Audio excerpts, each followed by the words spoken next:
Right, I'm not sure the Chief Whip is. Right, we now come to Prime Minister's questions. Jonathan Lord. Question number 1, Mr. Speaker. Minister.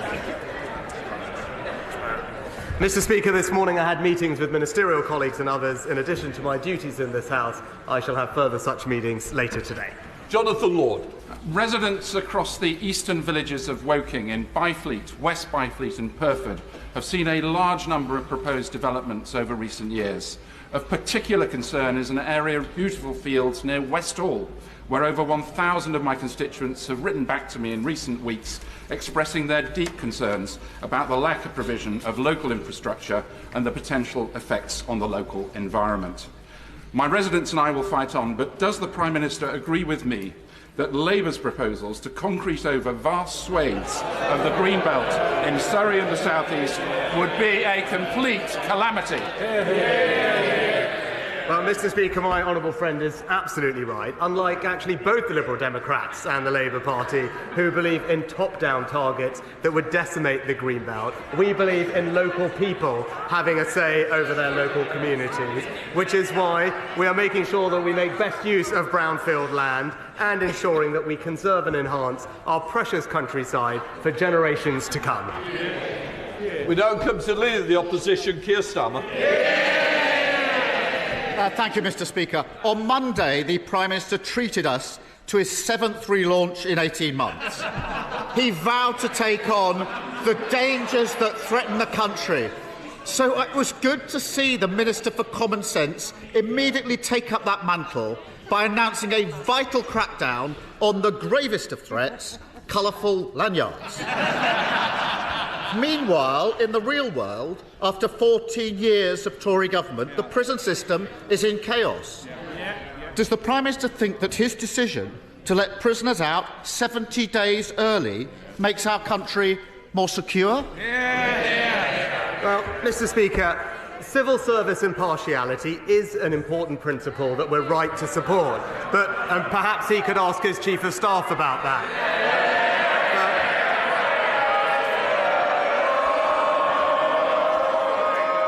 But actually on Monday, what I did do is outline the serious security threats that our country faces from an axis of authoritarian states. Russia poisoning people on our streets, China targeting our democracy, Iranian proxies firing on British ships, and yet he won't back our plan to increase defence spending. Now, we all know why, especially with the Deputy Leader and indeed the Shadow Foreign Secretary who voted to scrap our nuclear deterrent. It's clear that you simply can't trust Labour with our country's security. Well, I appreciate he's been busy on the front line of the war against lanyards, but he must have missed this. I was the first to call for 2.5% on defence spending. The last time it happened was under the last Labour government, but it needs a credible plan, not his fantasy economics. But I am disappointed to see that version 7.0 of his time in office doesn't extend as far as answering questions or giving any information on those prisoners he is releasing early. Basic details like how many, where are they, what crimes have they committed.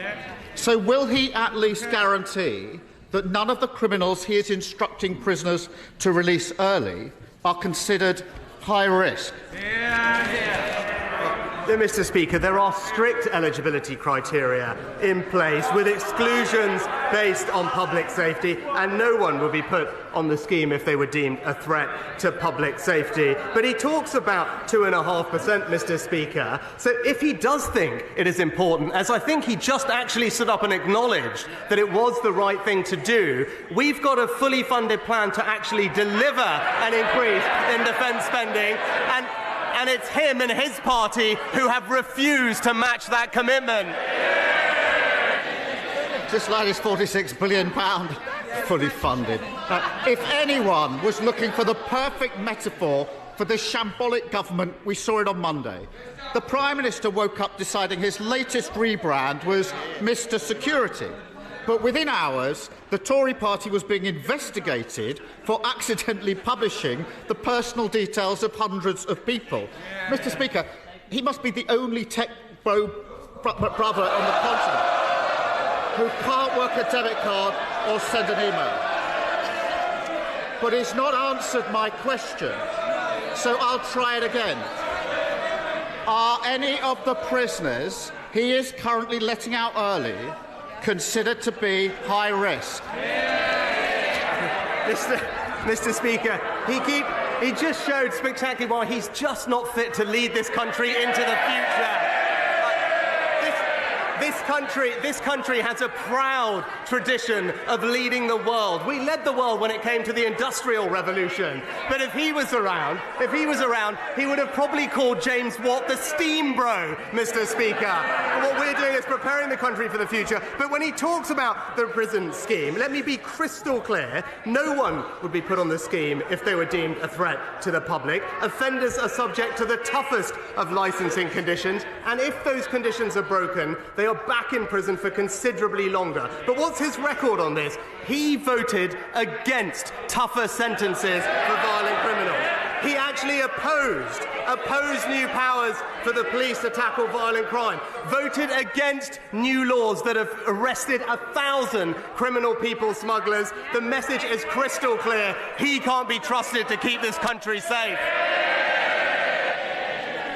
I appreciate that all this rebranding is taking all of his time, but he may want to read the recent inspection report into Lewes Prison. On this topic, I've asked him twice about. It documents, page 5, high-risk prisoners being released at short notice without sufficient planning. Page 46, a high-risk prisoner had his release date brought forward, despite a history of stalking, domestic abuse and a restraining order. Their words, he was a risk to children. Does the early release of stalkers, domestic abusers and those considered a risk to children sound like the work of someone who is making the country more secure?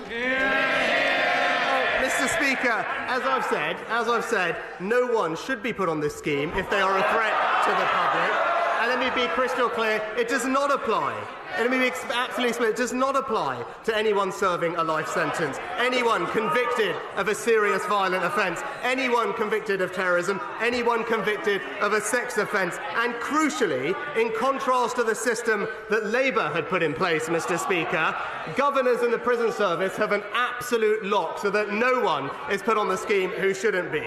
But thankfully, Mr. Speaker, their scheme let out thousands upon thousands of violent offenders onto our streets, and even 2 terrorists. Thankfully, we've toughened up sentencing against those criminals with new legislation, but he voted against it, Mr. Speaker. Well, I'm glad to hear that those on life sentences are being released early, and he may not think that releasing domestic abusers is a problem, but Labour has repeatedly called for domestic abusers to be exempt from his scheme to release prisoners early. His government has shamefully ignored those calls. So now we have the evidence that domestic abusers are being released early. The Lewes report, Prime Minister, will he finally change course and back Labour's calls?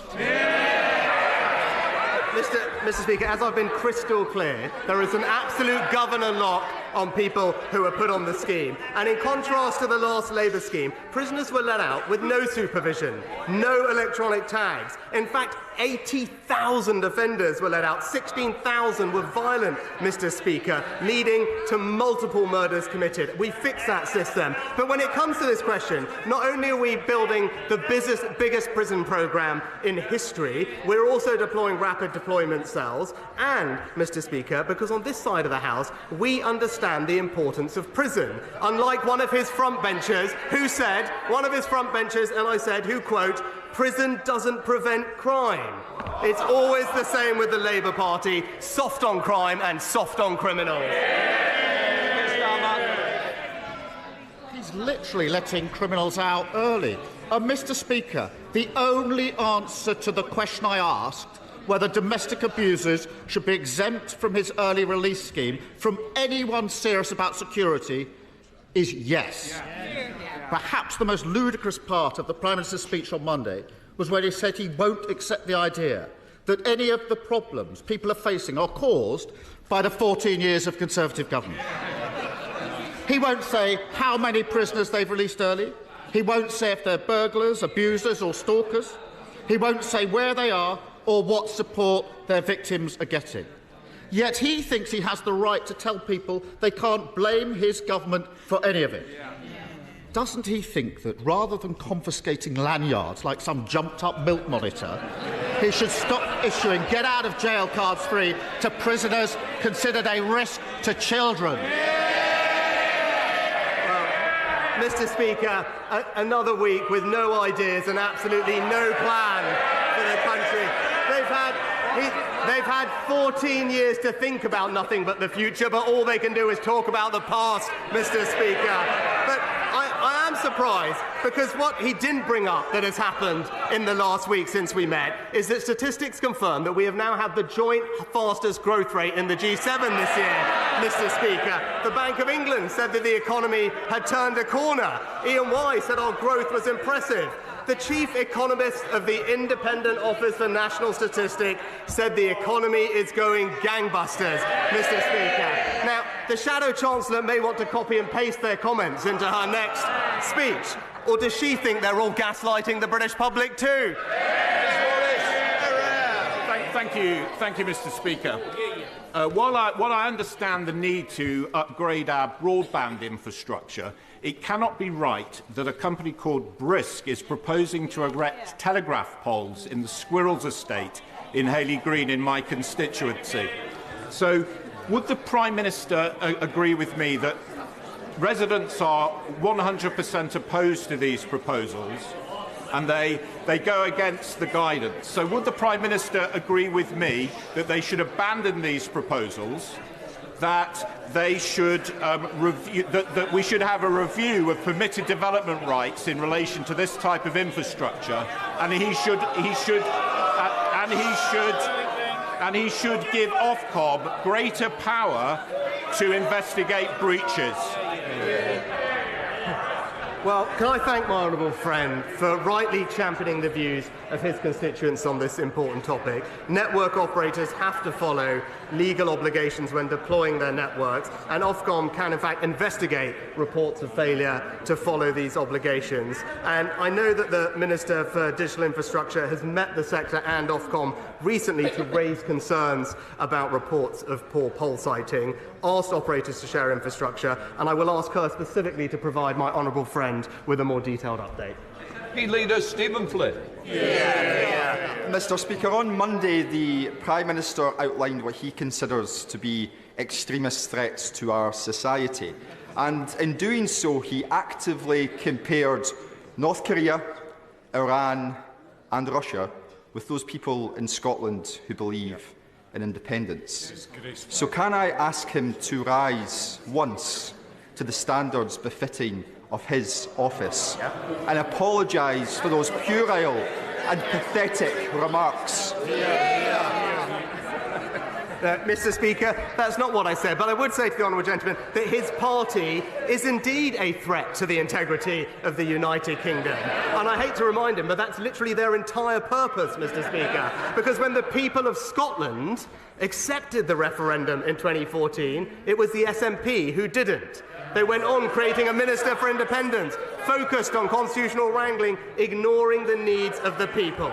Education standards falling, taxes rising. So actually, finally, he should do the right thing, end the obsession with independence, and put the needs of the Scottish people first. Well, Mr. Speaker, let's be clear. What the Prime Minister did was not just equate my colleagues and I to despotic and dangerous despots across the world. He proactively compared almost half of the Scottish population with a war criminal like Vladimir Putin.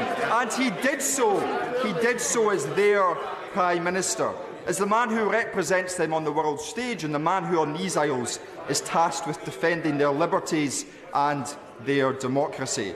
Now, we know that his sorry time in office is rapidly coming to a conclusion. Is this really how he wants to be remembered?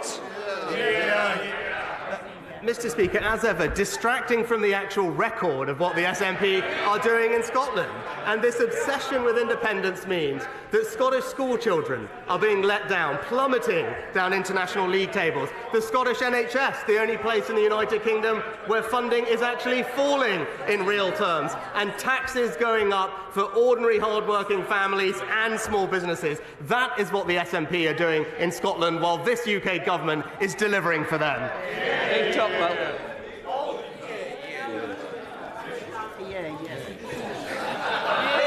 you, Mr. Speaker. Will the Prime Minister join me in congratulating Uxbridge College, who have recently entered into a pioneering partnership with the Massachusetts Institute of Technology? This is groundbreaking work for the further education sector, and it's going to have great benefits for local businesses and local students, for the education sector and for the local economy. Well, I join my honourable friend in congratulating Uxbridge College and the West London Institute of Technology for their collaboration with MIT. This is equipping students with the skills of the future and that local businesses require. And that's very much the story of this government, Mr. Speaker. The biggest long-term settlement for post-16 education in this country in years. A proud record of creating over 5.5 million apprenticeships since 2010, providing opportunity for all while the party opposite wants to halve the number of apprenticeships and put a brake on people's aspirations. Roberts. Okay. My party, Plaid Cymru, has secured a crucial win for our farmers as Labour in Wales are forced to pause the sustainable farming scheme. We've done our bit for farmers. Now it's time the Prime Minister did his. Harmful trade deals and Brexit checks are hitting our world-famous Welsh lamb and beef. Will he, therefore, guarantee to Welsh farmers that he will never again sign a deal that threatens their interests? Well, perhaps, Mr. Speaker, if the Honourable Lady cared about Welsh farmers, she should stop propping up the Welsh Labour government. And it was actually the work of the Welsh Conservatives that ensured that there was a spotlight on the Labour government's proposals in Wales, which would have led to thousands of job losses, less food security for our country, and destroyed rural incomes. Farmers rightly described it as bleak, damaging and shocking, just like the Labour Party's approach to rural Britain. Mr. Speaker, Barnet Hospital A&E is expanding. Finchley Memorial Hospital has had its diagnostics hub boosted by new equipment, and there are more appointments in general practice locally than there were before the pandemic, but I still have constituents who are waiting too long for NHS care. So can I urge the Prime Minister to redouble his efforts to grow the NHS workforce and get waiting times down?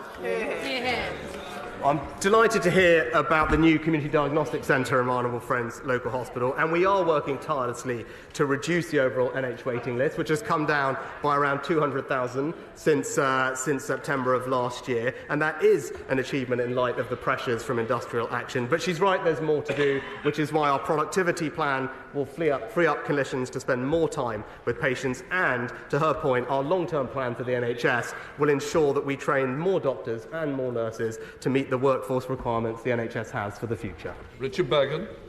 Thank you, Mr. Speaker.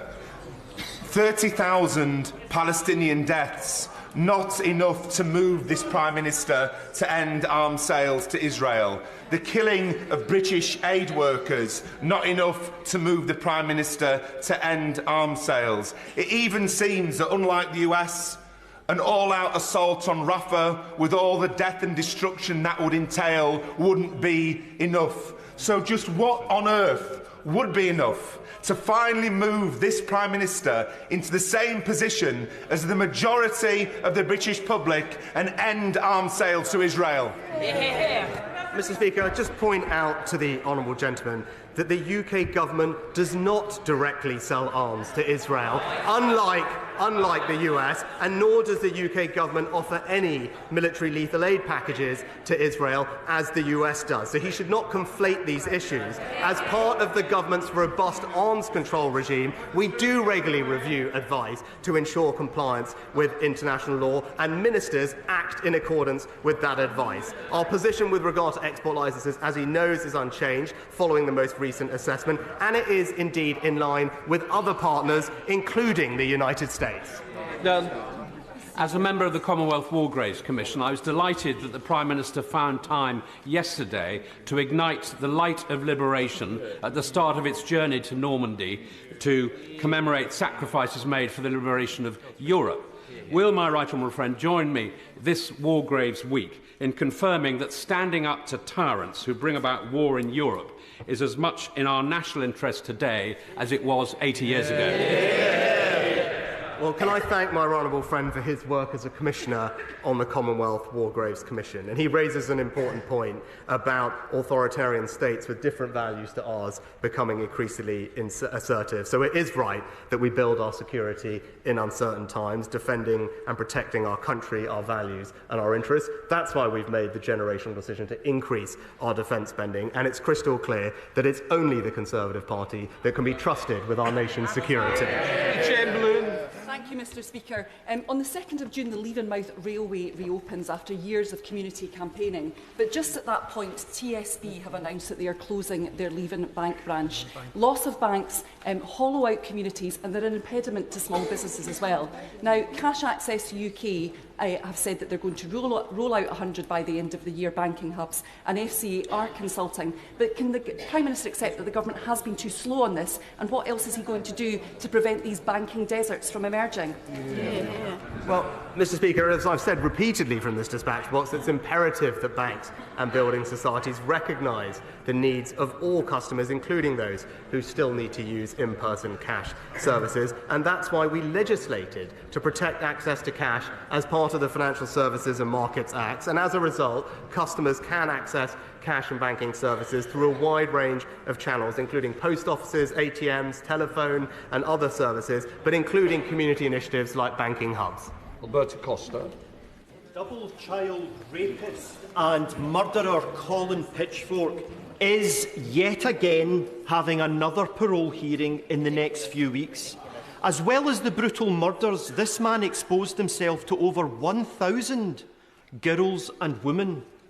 Now, as MP for South Leicestershire, I distributed a constituency-wide survey asking my constituents about parole board reform.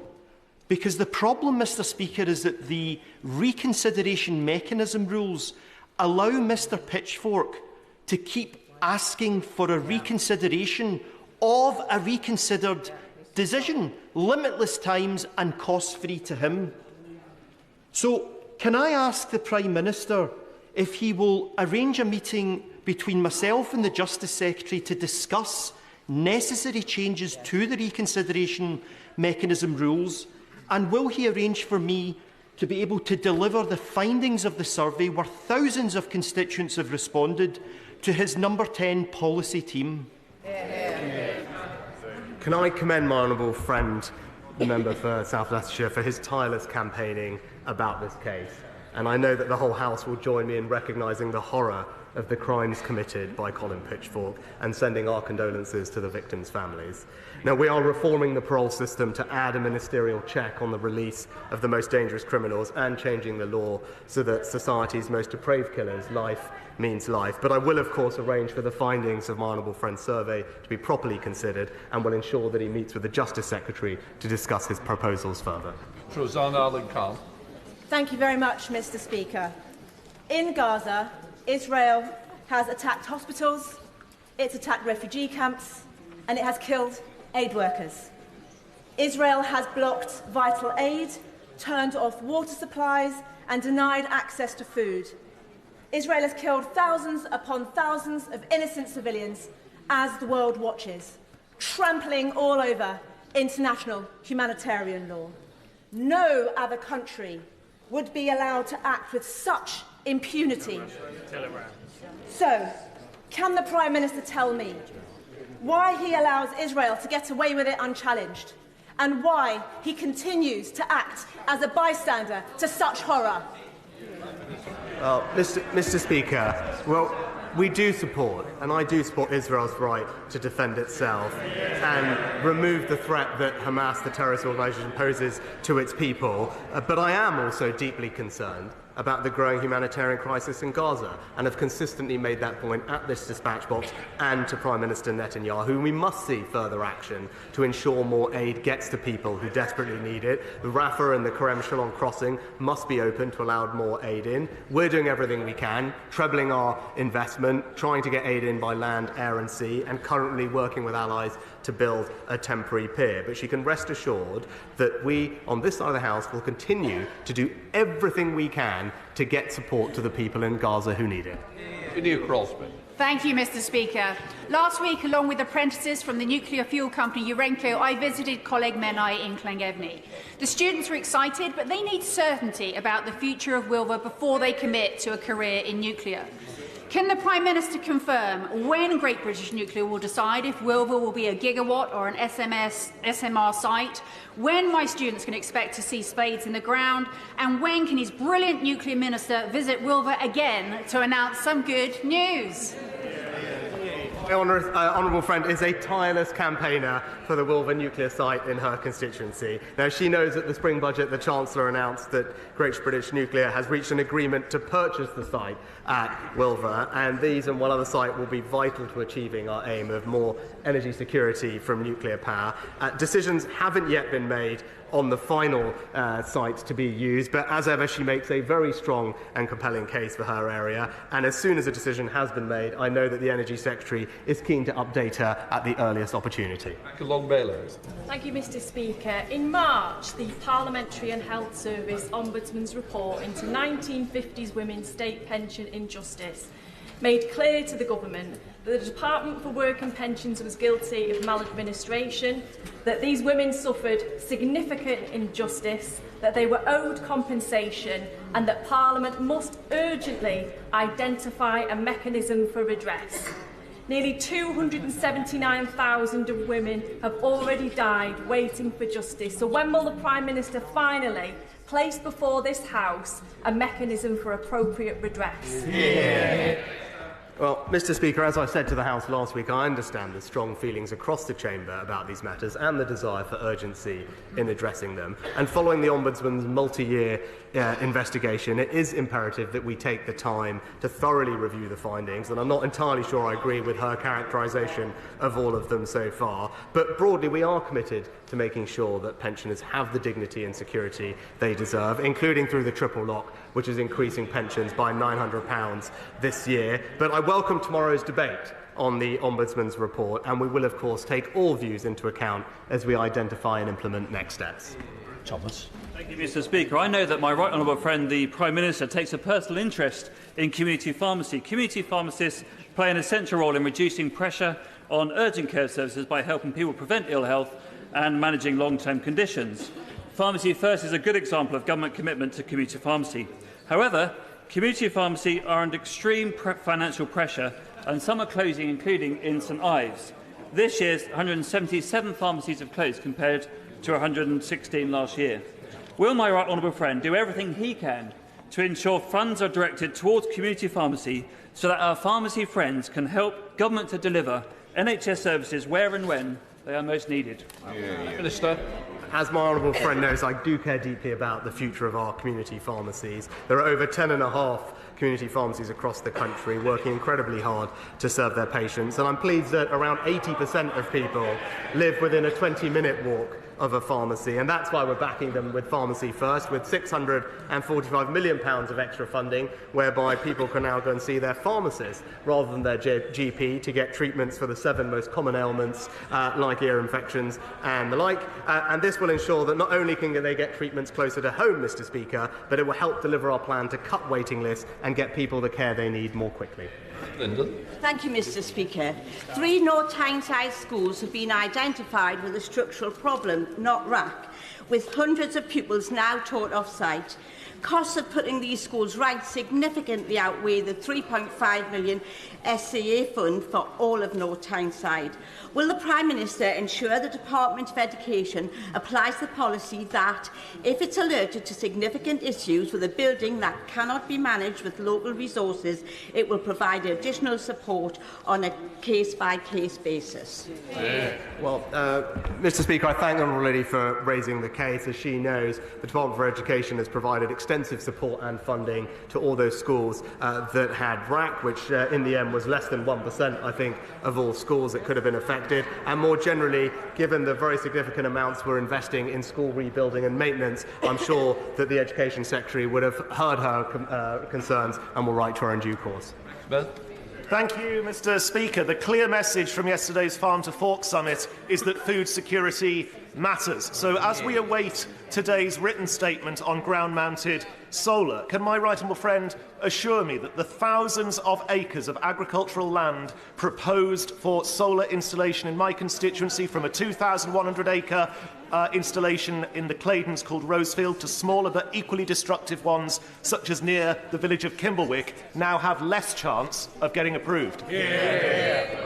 Honourable friend is absolutely right to raise this, and particularly at a time of increasing geopolitical risk, we must protect this nation's food security and therefore our most valuable agricultural land. Now, we can achieve our solar deployment targets and do that on brownfield sites, rooftops and away from our best farmland. I know he'll look forward to the Energy Secretary's statement later today, which will ensure that we do avoid using our best agricultural land, because like him, I agree that we should be backing British farmers to produce more food. That's good for our country, good for our economy and good for our food security. Ellen Morgan. Thank you very much, Mr Speaker. I've seen for myself the mouldy and damp accommodation that our military families are sometimes forced to live in. So I was disappointed this week to find out that the officer in charge of accommodation wrote to families this month to say that requests for non-urgent repairs are not currently affordable. The Prime Minister has spent this week claiming that defence is a priority. So when is he going to prioritise a safe, warm and decent home for the servicemen and women who put their lives on the line for us? Well, Mr Speaker, we're committed to ensuring that our armed forces personnel and their families have safe and well-maintained accommodation. At this point, 96% of service family accommodation meets or exceeds the government's decent home standards, and last year we put aside an extra £400 million investment to improve things. And when issues are reported, the Ministry of Defence has set up a dedicated hotline to ensure that those complaints are investigated by a professional surveyor, and I know that there have been several improvements made specifically to the accommodation in her area. But again, we are able to continue backing our armed forces personnel and for the job that they do for us, because we are the only party in this place committed to increasing our defence spending. Mr Speaker, this week the all-party parliamentary group on birth trauma published our first report called Listen to Mums, Ending the Postcode Lottery on Perinatal Health. This was the first national inquiry by cross-party politicians on this issue, and we received more than 1,300 testimonials from the public. So can I thank the Health Secretary first for attending our report launch on Monday, and I'm delighted she's agreed to our headline recommendation for a national comprehensive maternity strategy to be published by NHS England.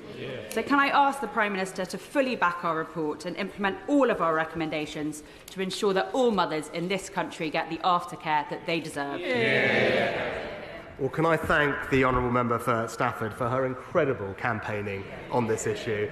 When we met and discussed, she presented me personally with a copy of this important report, and I'm hugely grateful to her and the APPG on birth trauma for carefully considering the report, and indeed all those brave women who have come forward to share their stories. I'm delighted that the Secretary of State and the NHS CEO both support the overarching recommendation for a comprehensive national strategy to improve maternity services. We will update the House on next steps in due course, but we are fully committed to improving the quality and consistency of care for women throughout pregnancy, birth and the critical months that follow.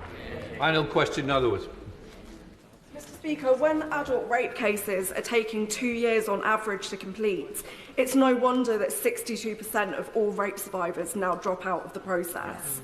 When just 2.5% of rapes recorded last year have resulted in a charge, and fewer still will end in conviction, it's no wonder that the Victims Commissioner, Rape Crisis and others have argued that rape has been effectively decriminalised in this country. Is the Prime Minister not ashamed that because of his government's failings, victims and survivors are being put through a living hell in our criminal justice system? Well, Mr. Speaker, while it's right that the Honourable Lady raises this incredibly important topic, I completely disagree with her characterisation of how this government has treated it. It's actually this government previously that introduced the Rape Review Action Plan, which is now showing significant improvements to how we treat rape end-to-end through the criminal justice system. Violence against women and girls is now a strategic policing requirement for the first ever time. We've rolled out Operation Sorteria so that police forces have the expertise that they need. We've actually quadrupled funding for victim support with more independent domestic sexual violence offender advisors. There's a new 24/7 support for victims. We've ended the digital strip search, provided pre-trial cross-examination, all of which, by the way, has meant an improvement in the process. And we have seen an increase in the average sentence to rape by a third since Labour were last in office. And by the way, Mr. Speaker, we did that using a power that her party voted against. That completes Prime Minister's questions.